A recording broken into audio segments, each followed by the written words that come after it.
اب ایک کٹھ ملا تیری بخشش ہو جائے یہ بہت بڑی بات ہے، دوسرے کی بخشش کروا رہا ہے، کہیں نہیں ملتا۔ اللہ کے رسول صلی اللہ علیہ وسلم اس دنیا سے رخصت ہوئے تو صحابہ کرام نے قرآن پڑھا ہو، ابو بکر اس دنیا سے رخصت ہوئے تو صحابہ نے قرآن پڑھا ہو، اللہ کے رسول صلی اللہ علیہ وسلم کی بیٹی زینب کا انتقال ہوا ہو تو اللہ کے رسول نے قرآن پڑھ کے بخشا ہو، اللہ کے نبی کی بیٹی رقیہ کا انتقال ہوا تو اللہ کے نبی نے قرآن پڑھ کے بخشا ہو، یا صحابہ نے آ کر قرآن پڑھا ہو، نبی کی تیسری بیٹی ام کلثوم کا انتقال ہوا، کبھی اللہ کے رسول نے اور صحابہ نے قرآن پڑھ کے بخشا ہو، اللہ کے نبی کے زمانے میں اتنے صحابہ کا انتقال ہوا، کبھی سارے صحابہ اور اللہ کے رسول نے جمع ہو کر کبھی قرآن پڑھ کے بخشا ہو۔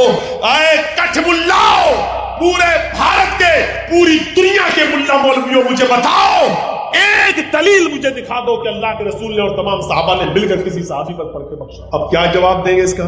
نہیں، نبی نے اور صحابہ نے تو نہیں بخشا، اس لیے کہ صحابہ تو ویسے ہی جنتی ہیں، ان پہ پڑھنے کی ضرورت ہی نہیں تھی، تو اس کا مطلب صحابہ ویسے ہی جنتی ہیں، وہ نماز نہیں پڑھتے تھے کیا؟ روزہ نہیں رکھتے تھے کیا؟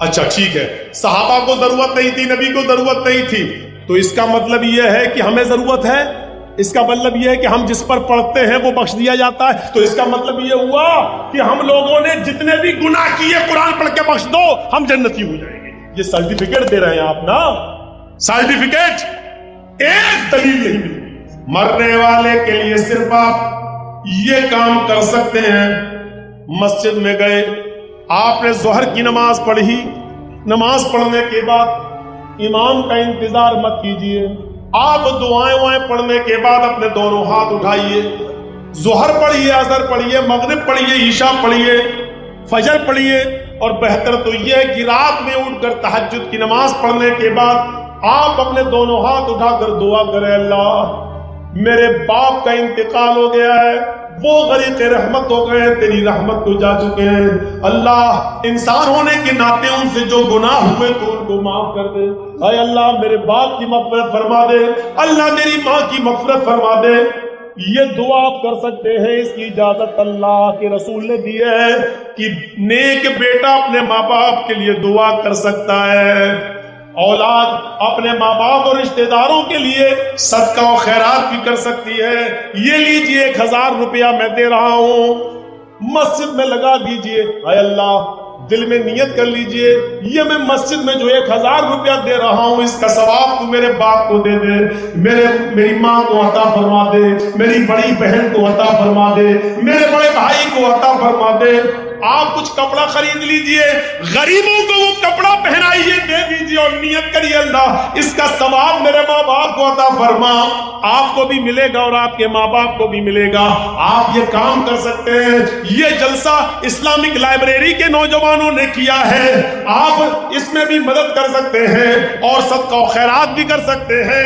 آپ یہاں لا کر بھی نیت کر سکتے ہیں کہ ہم 10,000 روپے اس لائبریری کے لیے دے رہے ہیں، یہاں دینی کتابیں آئیں گی، کیرم بورڈ کھیلنے کے بجائے لوگ اس لائبریری میں آ کے پڑھیں گے اور علم حاصل کریں گے۔ 1-8 گھنٹہ جو وہ میچ میں کھیلنے میں، کرکٹ کھیلنے میں گزارتے ہیں وہ یہاں مطالعہ کریں گے، اس لیے آپ یہاں پر بھی صدقہ و خیرات کر سکتے ہیں، دے سکتے ہیں اور نیت کر سکتے ہیں کہ اللہ اس کا ثواب۔ قرآن کے پیچھے پیچھے چلنے کو تلاوت کہتے ہیں۔ عرب کے اندر آج بھی ایک اونٹنی کا بچہ ہے جس کو کہا جاتا ہے ہاذا تلو، یہ تلو ہے، کیوں کہا جاتا ہے؟ کیونکہ وہ اپنی ماں کے پیچھے پیچھے چلتا ہے، ماں جنگل میں جہاں جا رہی بچہ اس کے ساتھ ساتھ، ماں جس جھاڑی میں جا رہی اس کا بچہ اس کے ساتھ ساتھ۔ عرب کے لوگ کیا کہتے ہیں؟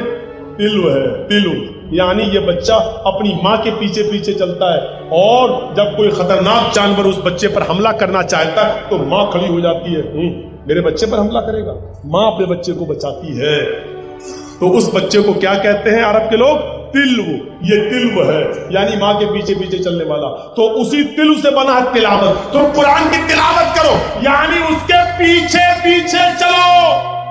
کیا کہا؟ قرآن کے پیچھے پیچھے چلو، جس طرح اونٹنی کا بچہ اپنی ماں کے پیچھے پیچھے چلتا ہے تو خطرناک جانوروں سے محفوظ رہتا ہے، اسی طریقے سے تم قرآن کے پیچھے پیچھے چلو، دنیا کی ساری قومیں تمہارا کچھ نہیں کر پائیں گی، تمہاری حفاظت ہوتی رہے گی، یہ کالے قانون یہ کچھ نہیں کر پائیں گے ہمارا۔ اور ایک ساتھ سب کو پیشاب لگ گیا، تعجب ہے۔ بڑی ٹائمنگ فکس ہے آپ لوگوں کی، ایک ساتھ لگتا ہے. دیکھیے بیچ میں بیٹھ جائیں گے پھر اڑیں گے. چلیے تو میرے بھائیوں، وَإِذَا تُلِيَتْ عَلَيْهِمْ زَادَتْهُمْ إِيمَانًا، جب تلاوت کی جاتی ہے تو ان کی ایمان میں زیادتی ہو جاتی ہے. فضل ابن عیاض بہت بڑے ڈاکو تھے پہلے، اور بعد میں بہت بڑے ولی اللہ بن گئے. اور جانتے ہو یہ ڈاکو سے ولی اللہ کیسے بنے؟ فضل ابن عیاض ڈاکہ ڈالا کرتے تھے، چوری کیا کرتے تھے، اور تالا توڑنے میں بڑے ماہر تھے. کیل سے، لوہے کے تار سے تالا توڑ لیتے تھے. بہت بڑے ڈاکو تھے. ایک مرتبہ ایک امیر آدمی کے گھر میں گھس گئے اور اس کی 5ویں منزل پر چلے گئے. وہاں تالا کھول دیا اور تجوری سے سارا مال نکال لیا، سونا چاندی سب کچھ نکال لیا. اچھا، کچھ چور اس زمانے میں بڑے ماہر بھی تھے. ایک آدمی نے جو بھی کمایا تھا سونا چاندی سب ایک تجوری میں رکھ دیا تھا، الماری میں، سیف میں، اور اس الماری پہ لکھ دیا تھا ھذا من فضل ربی، یا اس پر لکھا ہوا تھا ان اللہ یرزق من یشاء بغیر حساب، اللہ جس کو چاہتا بغیر حساب کے رزق دیتا ہے. چور پڑھا لکھا تھا قرآن، اس نے دیکھا اس پہ لکھا ان اللہ یرزق من یشاء بغیر حساب، اللہ جس کو چاہتا بے حساب رزق دیتا ہے، اسی میں سونا چاندی ہے. اس نے اسی کو توڑا اور باقی اسی میں سونا چاندی نکلا. اس نے اس کو نکال لیا، سب بھر لیا، اور اس الماری پہ لکھ دیا ان اللہ مع الصابرین، چاک سے لکھ دیا ان اللہ مع الصابرین. دوسرے دن جب مالک اٹھا تو دیکھتا ہے قرآن کی آیت بدل گئی، ہم نے لکھا تھا یہ اور اپنے آپ یہ ہو گیا. واہ، اللہ کے کلام میں تو بڑی طاقت ہے. وہ تو معجزہ سمجھ رہا تھا. اس نے کہا کہ کھول کے دیکھیں، ہو سکتا ہے کہ میرے مال میں بھی 10 گنا اضافہ ہو گیا ہو. اس نے جو کھول کے دیکھا تو الماری خالی، سونا چاندی غائب. اس نے کہا سمجھ میں آیا کہ صبر کا معنی کیا ہے. ان اللہ مع الصابرین، اللہ صبر کرنے والوں کے ساتھ ہے. بغیر حساب و کتاب تو تجھے رزق دیا اللہ نے، وہ تجھے ملا تیری محنت کا، لیکن اب صبر بھی کر، کیونکہ قرآن کی آیت پر بھی ایمان لا کہ اللہ صبر کرنے والوں کے ساتھ ہے. ہاتھ مارتا ہے. چور بھی بڑا عقل مند تھا. تو فضل ابن عیاض نے سارا سونا چاندی چرا لیا، اور یہ اوپر سے دیوار کے سہارے سے اترتے ہوئے آئے اور 4تھی منزل پہ آئے. 4تھی کے بعد 3ری پہ آئیں گے، 4تھی کے بعد پھر وہ 3ری پہ آئے. جس دیوار کے سہارے سے وہ اتر رہے تھے وہیں ایک کھڑکی تھی. اس کھڑکی کے اندر، روم کے اندر ایک بزرگ ہے جن کا یہ گھر ہے، اور رات کے اندھیرے میں وہ تہجد کی نماز پڑھنے کے بعد قرآن کی تلاوت کر رہے تھے. اور قرآن کی تلاوت کرتے کرتے وہ اس آیت پر پہنچ گئے، أَلَمْ يَعْنِ لِلَّذِينَ آمَنُوا أَن تَخْشَعَ قُلُوبُهُمْ لِذِكْرِ اللَّهِ، کیا ابھی مومنوں کے لیے وہ وقت نہیں آیا کہ قرآن سنتے وقت، اللہ کا ذکر سنتے وقت، تلاوت کلام پاک سنتے وقت ان کے دل کانپ جائیں، ان کے دل لرز جائیں؟ کیا بھی مسلمانوں کے لیے وہ وقت نہیں آیا؟ علم یعنی للذین آمنوا ان تخشع قلوبهم لذکر اللہ، اللہ کا ذکر یعنی قرآن کی تلاوت سنتے ہوئے ان کا دل کانپ جائے. کیا بھی مسلمانوں کے لیے وہ وقت نہیں آیا؟ فضل ابن عیاض کے ہاتھ میں سونا چاندی ہے، رقم ہے دینار و درہم ہے، لاکھوں کے مالک ہیں، لاکھوں کی رقم ہے، لاکھوں کا مال ہے ان کے پاس. لیکن قرآن کی آیت جیسے ہی سنتے ہیں وہیں سے چیخ پڑتے ہاں وہ وقت آ گیا ہے. اللہ کی آیتیں سنتے وقت دل کانپ جائیں.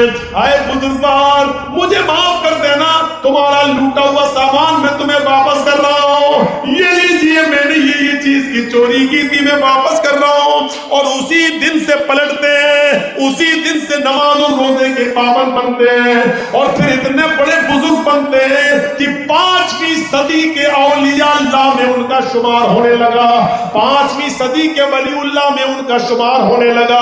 یعنی پھر اللہ کتنے بڑے نیک بزرگ بندے بن کر دکھاتے ہیں. قرآن کی ایک آیت نے ان کے ایمان میں اضافہ کر دیا. جب قرآن پڑھا جاتا ہے تو مومنوں کے دلوں میں ایمان کا اضافہ ہو جاتا ہے. یہ چور تھے لیکن مسلمان تھے، چور تھے لیکن قرآن کی آیت نے ان کو چوری سے چھڑوا کر اور باعمل بنا دیا، متقی بنا دیا، ایمان میں اضافہ ہوا. حضرت عمر فاروق تو محمد رسول اللہ کے قتل کے ارادے ہی سے نکلے تھے کہ ان کو مار دیں، آج کام ختم کر دیں۔ راستے میں کسی نے کہہ دیا محمد کو چھوڑو، پہلے اپنے گھر کی خبر لو، بہنوئی بھی مسلمان ہو گئے، وہیں سے پلٹ گئے اپنی بہن بہنوئی کے گھر جاتے ہیں، تم اسلام لائی ہو؟ اب جب معلوم ہو ہی گیا ہے تو ہاں لائی ہوں۔ یہ کیا پڑھ رہی تھی؟ پہلے تو چھپا لیا، نہیں میں سن چکا ہوں، بتا کیا تھا؟ بہت مارا، پیٹا، لہو لہان کر دیا، بتا کیا تھا؟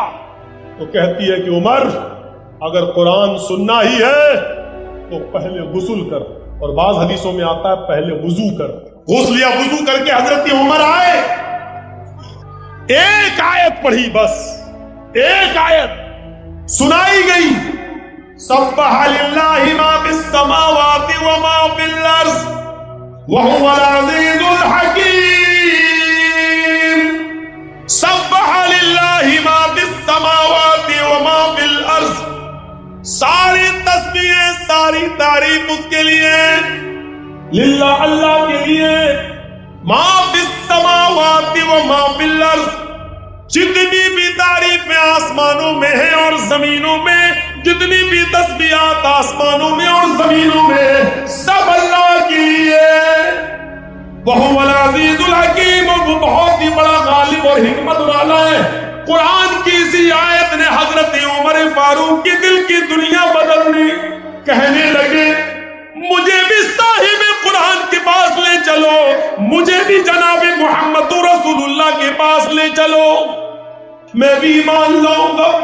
جو ان کو پڑھا رہا تھا، خباب نام تھا اس کا، جو بہن بہنوئی کو پڑھا رہا تھا، حضرت عمر کی آواز سن کے وہ چارپائی کے نیچے گھس گئی، تم مرے ہم ماریں گے۔ اور جب عمر نے کہا کہ مجھے اللہ کے نبی کے پاس لے چلو، تو وہ چارپائی سے نکلے سب سے پہلے، چلیے ہم لے کے چلتے۔ تم کب آئے؟ تم کب؟ اس نے کہا سب سے پہلے تو ہم ہی آئے۔ کیا ہوا؟ کہا آپ نے دروازہ کھٹکھٹایا، پوچھا کون؟ تو آپ نے کہا عمر، تو میں تو ڈر کے مارے اندر گھس گیا، اب تو گیا میں، کیونکہ آپ تو قتل سے نیچے کوئی بات ہی نہیں کرتے۔ اچھا چلو اللہ کے رسول، اللہ کے نبی کے پاس۔ پورا واقعہ آپ لوگ سن چکے ہیں، بتانا یہ ہے کہ ایک آیت پڑھی اور ایمان میں اضافہ ہو۔ ہم پورا قرآن پڑھ دیتے، ایمان میں اضافہ نہیں ہوتا۔ امام صاحب نماز پڑھائے ہیں، مغرب میں، عشاء میں، فجر میں قرآن زور سے پڑھتے ہیں، لیکن ہمارے ایمان وہیں سے نکلے، ابھی پڑھ کے آئے نماز، اللہ خوب پڑھا، وَالْعَصْرِ إِنَّ الْإِنسَانَ لَفِي خُسْرٍ إِلَّا الَّذِينَ آمَنُوا وَعَمِلُوا الصَّالِحَاتِ وَتَوَاصَوْا بِالْحَقِّ وَتَوَاصَوْا بِالصَّبْرِ، سب پڑھا، وَالتِّينِ وَالزَّيْتُونِ وَطُورِ سِينِينَ اقرأ بِاسْمِ رَبِّكَ الَّذِي خَلَقَ، سب پڑھ کے آئے، سن کے آئے، اور جیسے ہی مسجد کے دروازے سے باہر نکلے تو نکالنا شروع کر دیا دھواں۔ یہ دیکھیں، یہ ہماری ایمان میں اضافہ ہو رہا، قرآن سن رہے ہیں تو ہمارے ایمان میں کمی ہو رہی ہے۔ ابھی پڑھایا مولانا نے، کیا پڑھایا؟ الا الذین آمنوا وعملوا الصالحات، وہ لوگ کامیاب ہیں جو ایمان لائے اور جنہوں نے عمل صالح کی۔ ابھی نماز پڑھ کے آیا، ابھی یہ تلاوت سن کے آیا، اور یہاں آنے کے بعد عمل صالح دیکھو کتنا اچھا، سورہ دخان کی تلاوت سن اور اسٹائل سے، یہ ہو رہا ہمارا ایمان۔ حضرت عمر تو نبی کو مارنے گئے اور قرآن کی ایک آیت سنی تو دل کی دنیا پلٹ گئی۔ وَإِذَا تُلِيَتْ عَلَيْهِمْ آيَاتُهُ زَادَتْهُمْ إِيمَانًا، مسلمان تو وہ ہیں کہ جب ان کے سامنے قرآن کی تلاوت کی جاتی ہے تو ایمان میں اضافہ ہو جاتا ہے۔ ہمارے ایمان میں اضافہ کہاں ہو رہا ہے؟ یعنی ہم مومن ہیں بھی کہ نہیں ہیں؟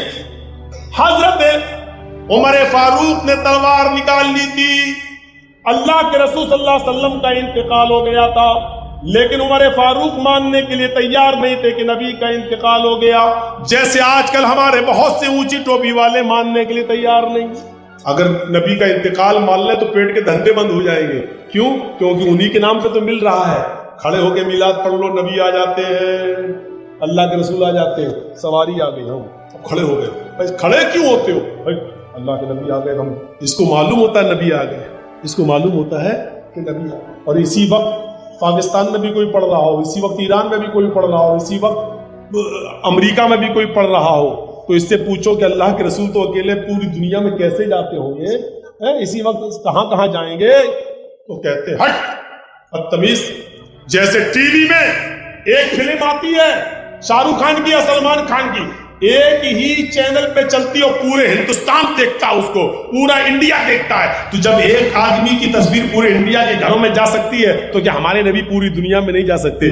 تصویر کو حقیقت پر محمول کرنا، تو اس کا مطلب یہ ہے کہ اللہ کے رسول کی تصویریں جاتی ہیں، نعوذ باللہ اللہ کے رسول کی تصویر تو ہے ہی نہیں لگائی، اور اللہ کے نبی کی اگر تصویر ہوتی تو اللہ کی قسم آج پوجا ہو رہی ہوتی کہ میں ایک بار جب پاکستان گیا تو جیسے ہی ہندوستان میں جب مندر کئی اسٹیشن پہ پڑتا ہے تو ہندوؤں کو آپ دیکھیں گے وہ ایسے کرتے ہیں، کوئی مندر گاڑی چل رہی ٹرین مندر دیکھا ہوں آگے بڑھ، ایسی پاکستان کے اندر بہت سی ٹرین سے اگر سفر کریں گے اور لاہور سے کراچی تک آپ جائیں گے تو 24 گھنٹے کا سفر ہے، 24 گھنٹے کا ٹرین سے، تو بہت سی اسٹیشنوں پر مزار بنے ہوئے ہیں، تو وہاں مسلمان باقاعدہ کھڑکی کھول لیتے ہیں، اب اسٹیشن آ رہی مزار آنے والا ہے، تو جیسی گزرتے ہیں گاڑی گزرتی ہے اسٹیشن سے تو ایسی کریں گے مزار، ایسے ہم لوگ اپنی آنکھوں سے دیکھیں گے۔ تو میرے بھائیوں یہ تو سب یہاں ہندو کر رہے ہیں وہاں سے پوجا۔ اگر اللہ کے رسول کی تصویر ہوتی کیا ہوتا آج،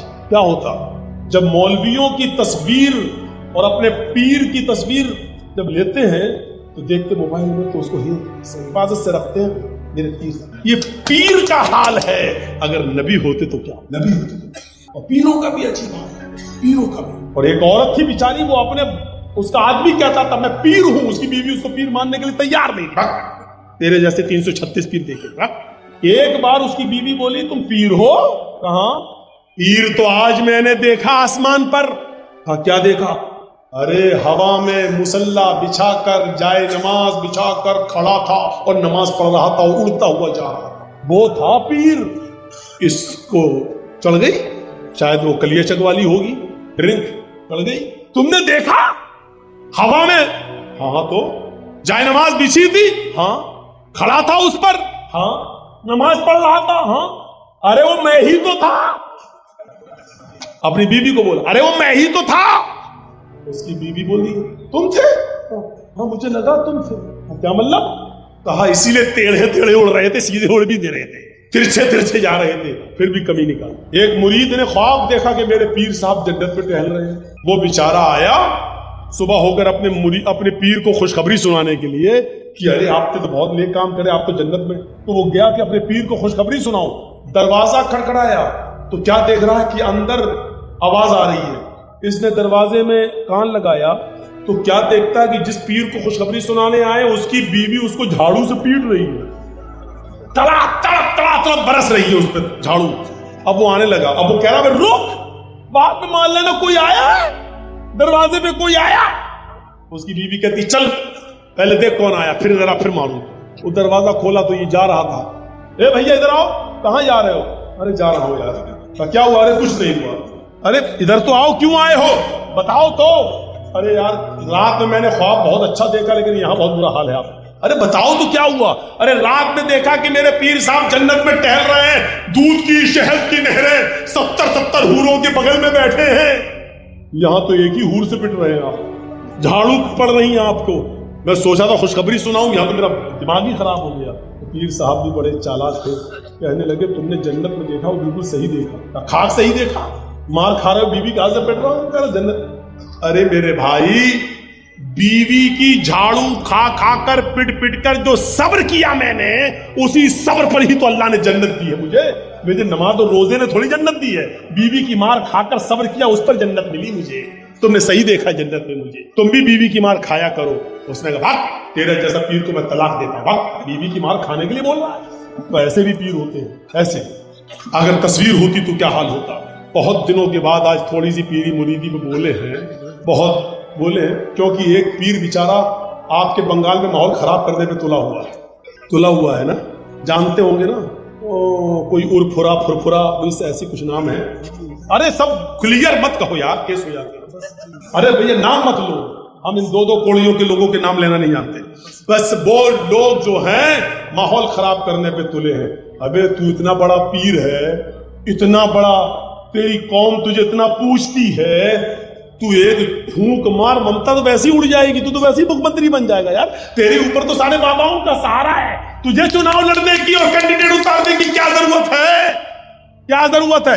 ملا مولوی ہے تو قاعدے سے رہے، تجھے یہاں اترنے کی کیا ضرورت؟ یہی تو لوگ اس کو کہتے ہیں یوگی سے ہمارے یہاں۔ ابے تو سنیاسی ہے تو قاعدے سے رہے، تجھے کیا ضرورت تھی چناؤ لڑنے کی؟ تو مندر میں گھنٹا بجا۔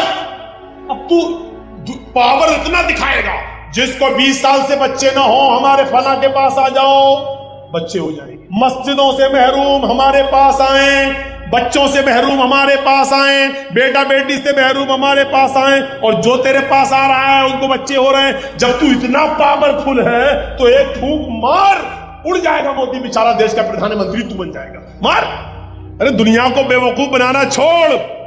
یہاں سے 100 روپے مل رہے تھے, تیرا پیٹ 100 میں پل نہیں رہا تھا, دلی والے نے تجھے 1000 کا لالچ دے دیا, اس لیے تو ادھر کا خلاف ہو گیا. ہم کو بے وقوف بنا رہے ہو. مولوی جرجیس تمہاری رگوں میں دوڑنے والے خون سے واقف ہے. یہاں جن لوگوں کو بھیجا جا رہا مجبوری ہے ان کی بھی یہاں آنا, کیونکہ وہ جانتے ہیں اتنا سا جملہ اعظم خاں بولتا ہے تو جیل چلا جاتا ہے.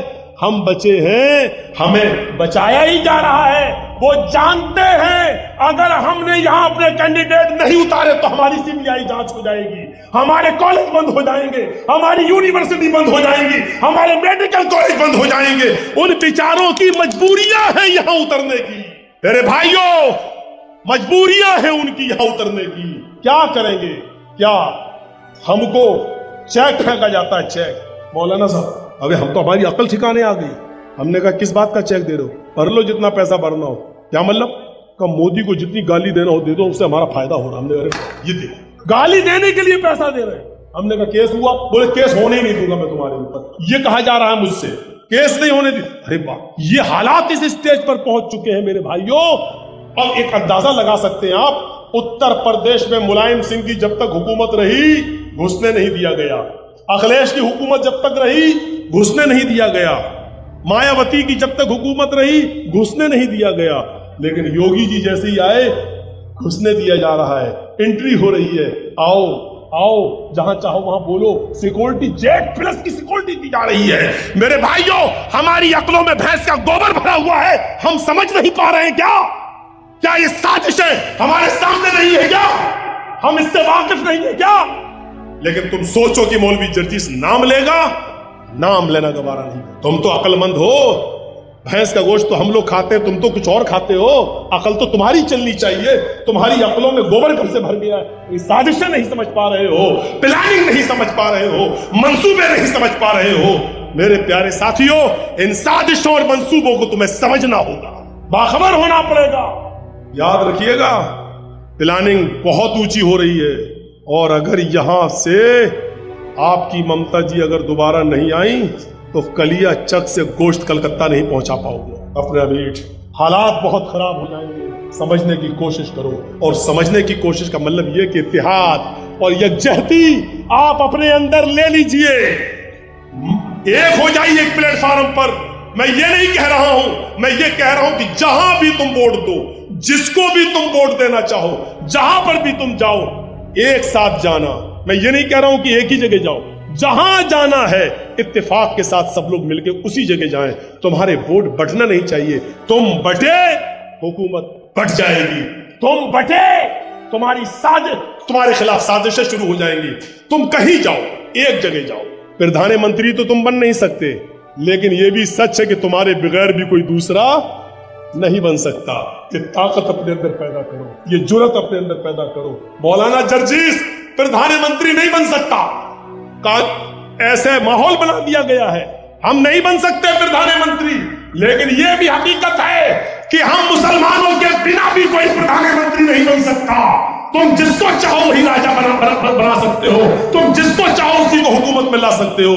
شرط کیا ہے؟ تمہارے اندر اتفاق ہو, تمہارے اندر اتحاد ہو. بس اتفاق اور اتحاد پیدا کر لو, میٹنگ کر لو چناؤ سے پہلے, ہمیں کہاں جانا ہے, اور ایک جگہ جائیے. میری تقریر کو توڑ مروڑ کے پیش مت کرنا. یہ چینلوں پہ ہم بہت دیکھ رہے ہیں, کچھ چینلوں پہ نام آ رہا ہے نا, ہم اس کو چینل پہ دیکھ رہے ہیں, ہم رپورٹ کریں گے. ہماری تصویر مودی کے ساتھ بالکل نہ بنائی جائے, یوگی کے ساتھ بالکل نہ بنائی جائے. مولانا جرجیس نے دی یوگی کو گالی, یہ کیا ہے؟ ارے اس کی ہیڈنگ دیکھتا ہے کہ میرے اوپر کیس ہو جاتا ہے. تمہارا تو چینل چل رہا ہے, ہم پھنس جاتے ہیں. تمہیں تو 50,000 روپے مل جاتا ہے, نوٹس ہمارے پاس آنا شروع ہو جاتے ہیں. یہ توڑ مروڑ کے پیش مت کرو. ہیڈنگ بالکل صحیح بناؤ جس میں دیش کا پیار ہو, اس دیش سے محبت ہو. اس ہندوستان سے سب سے زیادہ محبت مسلمانوں نے کی ہے. یہ دیش غیر مسلموں سے زیادہ ہمارا ہے. آج یہ چند مٹھی بھر لوگ جنہوں نے دیش کی کبھی سیوا نہیں کی ہے,